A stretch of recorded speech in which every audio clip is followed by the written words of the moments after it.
Assalamualaikum warahmatullahi wabarakatuh. Kami dari kelompok 2 akan mempresentasikan arsitektur enterprise dengan judul metode TOGAF ADM.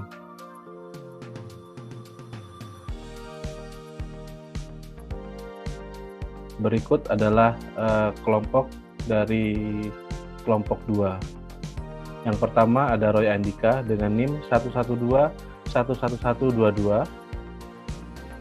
Yang kedua ada saya sendiri, Rangga Pratama Yuda dengan NIM 112-11179. Yang ketiga ada Johan Pusaka dengan NIM 112-10837. Yang keempat ada Egy Cahyadi dengan NIM 112-11015.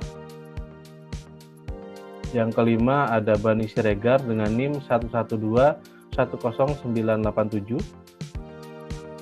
Yang keenam ada Sartika Rengganis dengan NIM 112-10886. Yang ketujuh ada Sutri Aniroh dengan NIM 112-11117. Yang delapan ada Nur Fitrianingsih dengan NIM 112-10887.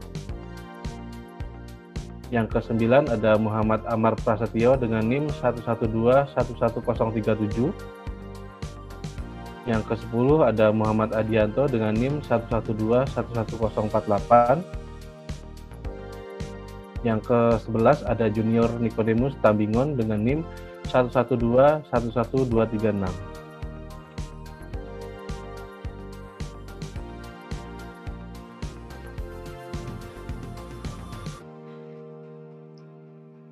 Oke, pendahuluan.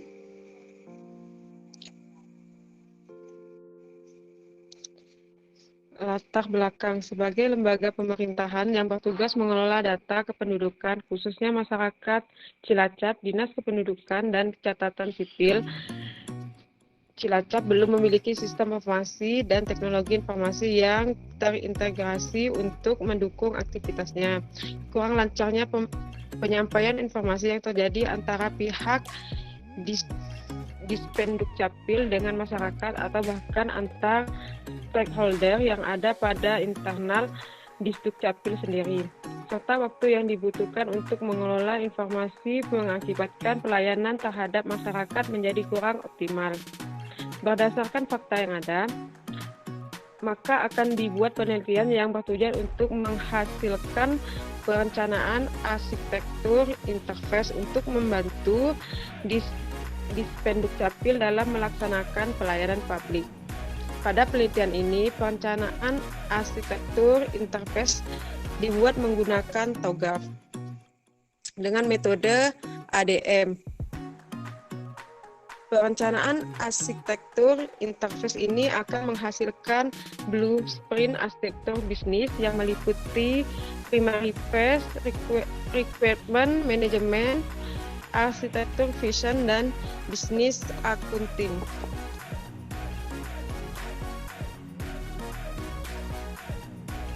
Oke, selanjutnya saya akan menjelaskan tentang enterprise arsitektur. Kegiatan perorganisasian data yang dipergunakan dan dihasilkan oleh organisasi yang mencakup tujuan proses bisnis dari organisasi tersebut dan merupakan sebuah blueprint yang menjelaskan bagaimana elemen IT dan manajemen informasi bekerja sama sebagai satu kesatuan. Next slide.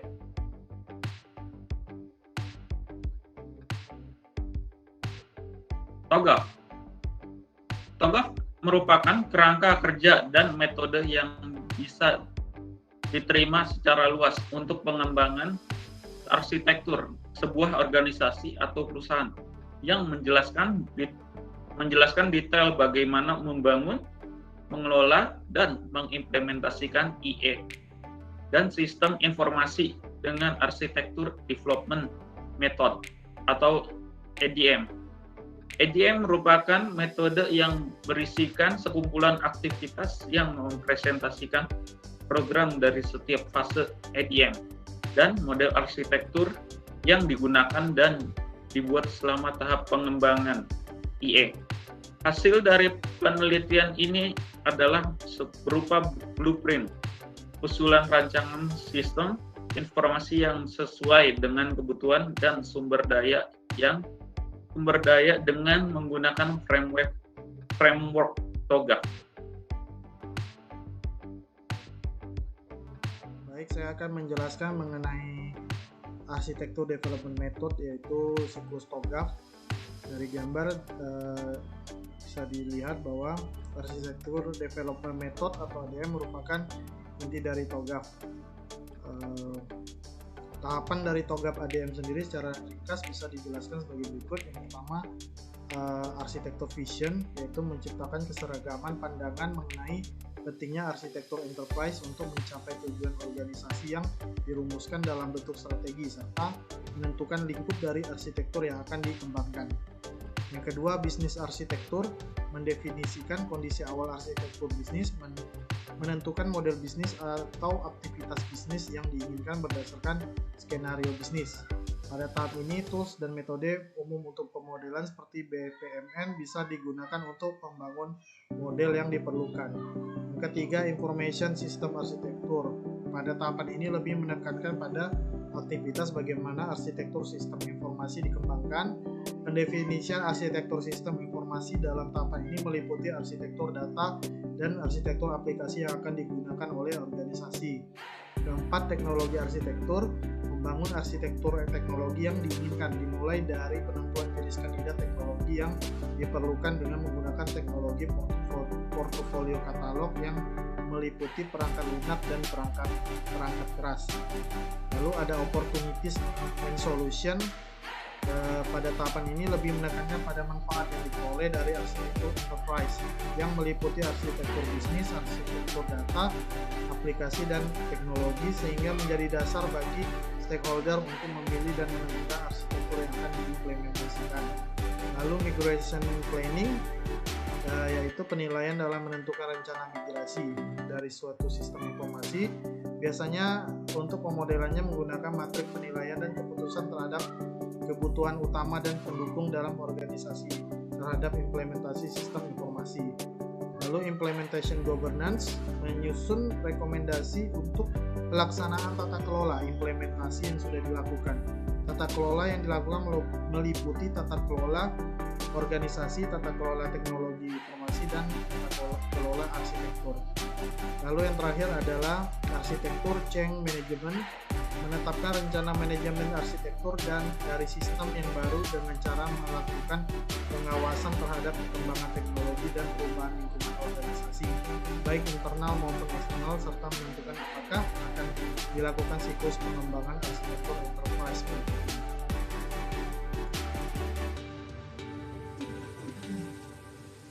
Oke, komponen TOGAF ADM. Yang pertama ada target arsitektur, yang kedua arsitektur development method, kemudian yang tiga ada 3 poin, yaitu technical reference model atau service, yang kedua standard information base atau standar, yang ketiga building block information base atau future, kemudian yang terakhir ada business requirement.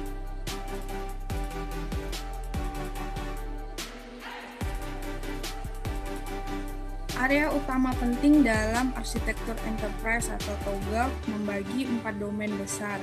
Yang pertama, arsitektur bisnis, mencakup strategi, tujuan, proses bisnis, fungsi, dan organisasi. Yang kedua, arsitektur data, ditujukan untuk mengorganisasikan dan manajemen informasi. Yang ketiga, arsitektur aplikasi, memperlihatkan aplikasi, komponen-komponen software, dan interaksi mereka.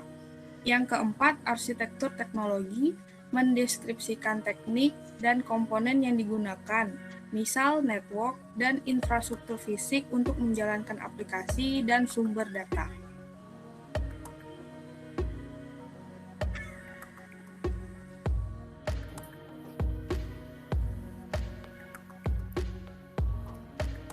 Oke, selanjutnya saya di sini akan menjelaskan mengenai metode penelitian.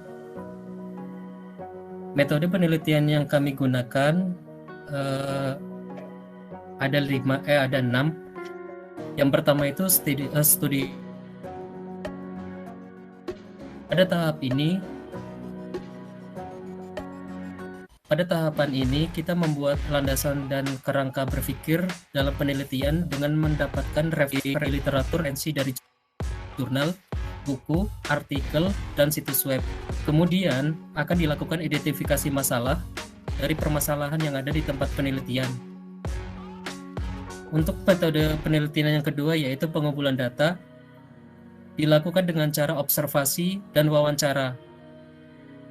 Untuk yang ketiga, preliminary phase atau tahap persiapan merupakan tahap awal yang menggambarkan dan inisiasi kegiatan dalam proses perancangan enterprise arsitektur. Pada tahap ini dilakukan identifikasi prinsip-prinsip arsitektur yang dilihat dari segi bisnis, data, aplikasi, dan teknologi. Kemudian recruitment management. Tahap ini sangat penting karena dalam melakukan aktivitas identifikasi pada perusahaan akan sering muncul ketidakpastian informasi yang diberikan stakeholder maupun yang disampaikan arsitek. Yang kelima, arsitektur vision. Pada tahap ini menjelaskan batasan, mengidentifikasi stakeholder, dan mengidentifikasi kebutuhan yang akan dicapai untuk menghasilkan visi arsitektur. Yang terakhir, bisnis arsitektur. Tahap ini dilakukan pendefinisian terhadap kondisi awal arsitektur bisnis, menentukan model bisnis, aktivitas bisnis yang diinginkan berdasar skenario bisnis. Langkah-langkah dalam tahapan ini adalah menguraikan deskripsi arsitektur bisnis perusahaan saat ini, mengembangkan arsitektur bisnis yang ingin dicapai, menganalisa gap antara arsitektur saat ini dan tujuan, dan menentukan kandidat roadmap.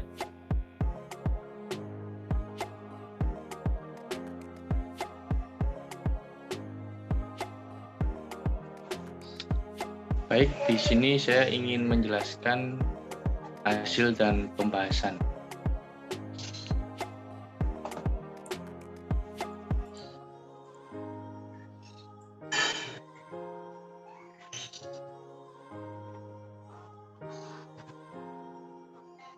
Yang pertama, preliminary phase, yaitu mendefinisikan prinsip arsitektur untuk dasar perancangan model arsitektur enterprise pada layanan pendaftaran penduduk Dispenduk Capil Cilacap. Karena penelitian hanya berfokus pada arsitektur bisnis, maka prinsip arsitektur yang didefinisikan hanya proses bisnis saja yang dapat dilihat pada tabel berikut ini, yaitu ada nama sesuai dengan aturan dan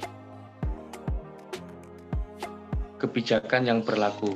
Lalu ada statement atau pernyataan. Proses manajemen informasi pada instansi harus mematuhi semua undang-undang, kebijakan, dan peraturan. Yang ketiga ada rasional atau alasan. Manajemen informasi yang ada pada dinas harus sesuai dengan undang-undang, kebijakan, dan peraturan yang berlaku. Yang keempat ada implication atau implikasi.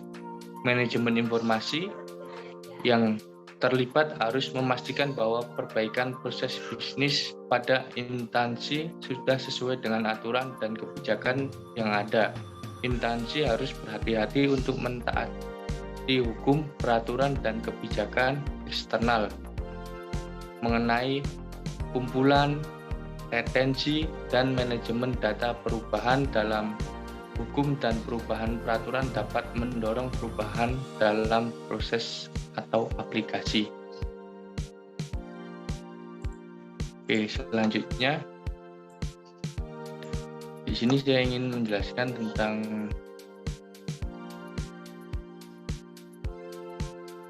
requirement management. Tahap ini akan mendefinisikan kebutuhan dalam perancangan arsitektur enterprise untuk Dispenduk Capil Cilacap. Kebutuhan data yang diperlukan dapat dari hasil wawancara, observasi dan dokumen Dispenduk Capil. Langkah-langkah pada tahap ini adalah melakukan identifikasi bisnis layanan, pendaftaran pendudukan Dispenduk Capil Cilacap dengan metode value chain, dan wawancara stakeholder, melakukan isu layanan pendaftaran penduduk Dispenduk Capil Cilacap dengan observasi dan wawancara berdasarkan value chain analisis, dan membuat konsep solusi meliputi konsep solusi bisnis dan solusi sistem informasi berdasarkan isu organisasi saat ini. Di sini ada activity, isu, bisnis solusi, dan SI solusi. Yang pertama, pendaftaran orang asing datang dari luar negeri, tinggal terbatas. Isunya efisiensi waktu dan efektivitas pemeriksaan berkas permohonan. Lalu ada informasi yang kurang jelas mengenai berkas permohonan, efisiensi waktu, dan efektivitas petugas registrasi di kelurahan. Terus ada lagi di sini ada business solution, yaitu solusi pemanfaatan aplikasi untuk melakukan verifikasi dan validasi terkait berkas permohonan sehingga berkas tidak perlu dicetak dulu, kemudian diberikan kepada kasih. Yang kedua, pemanfaatan website kelurahan yang memberikan informasi yang jelas pada semua layanan dan informasi secara tertulis di kelurahan. Yang ketiga, petugas registrasi menggunakan sebuah sistem yang terintegrasi oleh Dispenduk Capil sehingga semua berkas permohonan dapat dikirim dalam bentuk data digital. Lalu di sini ada solution, yaitu pembuatan aplikasi pada bagian kasih sehingga dapat terintegrasi dengan pihak operator dinas dalam verifikasi dan validasinya. Yang kedua, pemberian informasi yang lengkap per layanan mulai dari persyaratan hingga alur layanan pada website Dispenduk Capil dan 57 website kelurahan. Yang ketiga, penambahan fungsi pada SIAK yang dapat mengintegrasikan sistem yang ada di kelurahan dengan Dispenduk Capil. Selanjutnya akan dijelaskan oleh teman saya, Muhammad Adianto. Persilakan.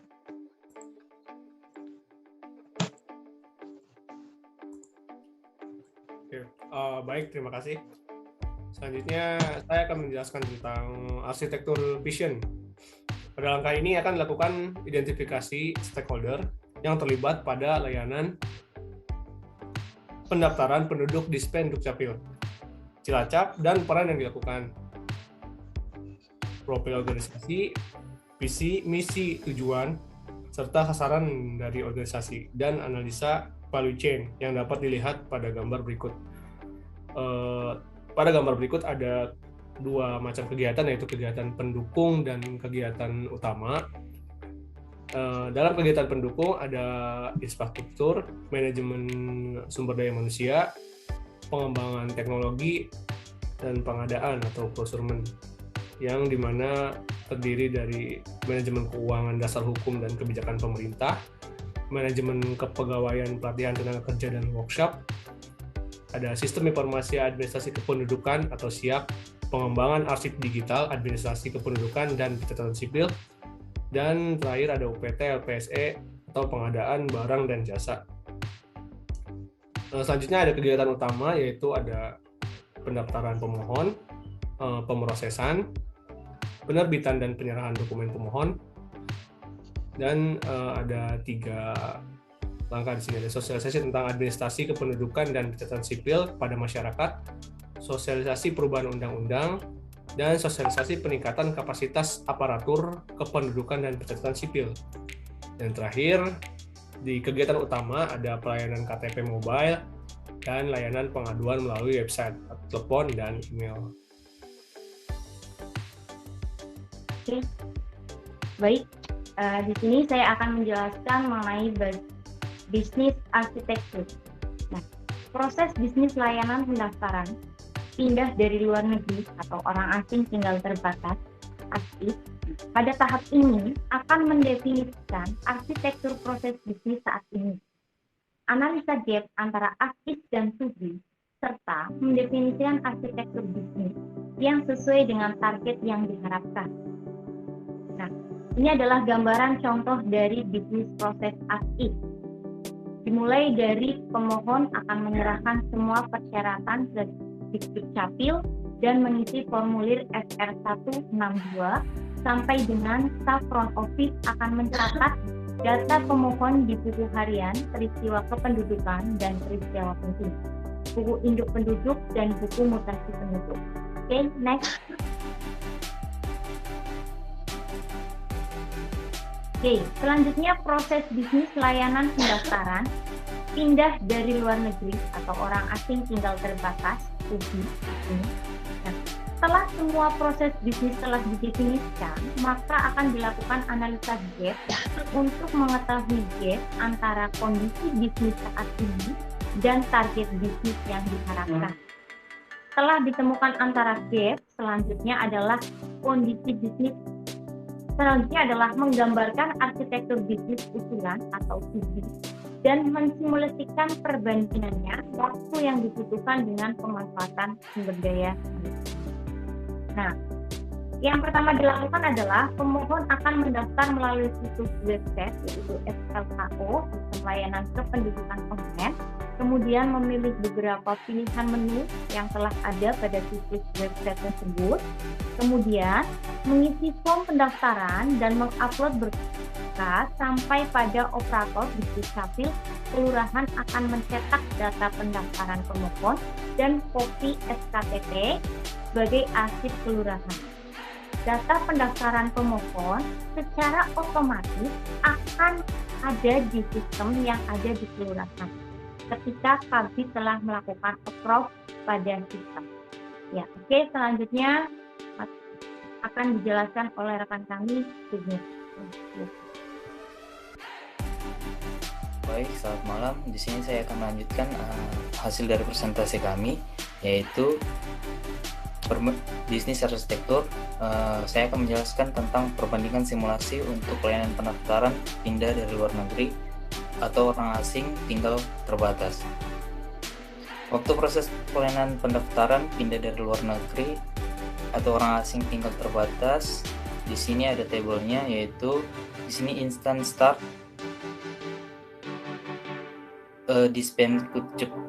Dispendukcapil 42, instant complete 10, minimal time 1 jam 15 menit,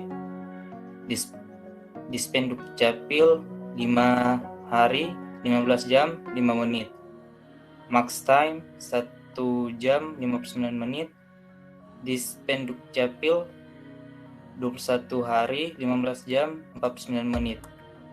Reference time dalam kelurahan 1 jam 19 menit 25 hari, di Dispendukcapil 17 hari 2 jam 45 menit 48 detik. Sedangkan untuk waktu proses layanan pendaftaran pindah dari luar negeri atau orang asing tinggal terbatas, to-be, instant startnya untuk Dispendukcapil 42, instant complete untuk Dispendukcapil 42 sama. Sedangkan Dispendukcapil 1 hari 6 jam 15 menit. Untuk max time di kelurahan 9 menit, sedangkan di Dukcapil 3 hari 18 jam 47 menit. Untuk reference time di kelurahan itu 7 menit 8 detik, di Dukcapil 2 hari 11 jam 29 menit 12 detik. Sekian dari saya, terima kasih.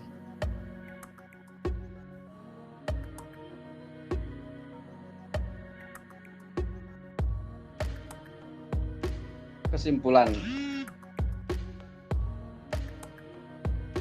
Dengan melakukan tahapan-tahapan yang ada di TOGAF, yaitu fase preliminary, recruitment, manajemen, architecture, vision, dan business architecture, menghasilkan analisa mengenai isu yang ada di bidang kependudukan. Dispenduk Capil serta stakeholder yang ada terkena dampak dari proses perbaikan dan pemodelan proses bisnis yang terjadi saat ini. Pada fase rekrutmen, manajemen menjelaskan bisnis inti yang ada pada layanan pendaftaran penduduk Dispenduk Capil Cilacap, isu atau masalah yang terjadi pada layanan pendaftaran penduduk Dispenduk Capil Cilacap dan konsep solusi seperti apa yang mengenai isu atau permasalahan tersebut. Pada fase attribution akan menghasilkan stakeholder metric dan analisa value chain pada layanan pendaftaran pendudukan Dispenduk Capil Cilacap. Fase bisnis arsitektur menggambarkan proses bisnis yang ada pada layanan pendaftaran penduduk Dispenduk Capil Cilacap sekarang. Analisa gap yang menjelaskan aktivitas-aktivitas mana yang harus diperbagi pada proses bisnis yang ada sekarang dan menggambarkan proses bisnis studi atau target yang diharapkan oleh layanan pendaftaran penduduk Dispenduk Capil Cilacap.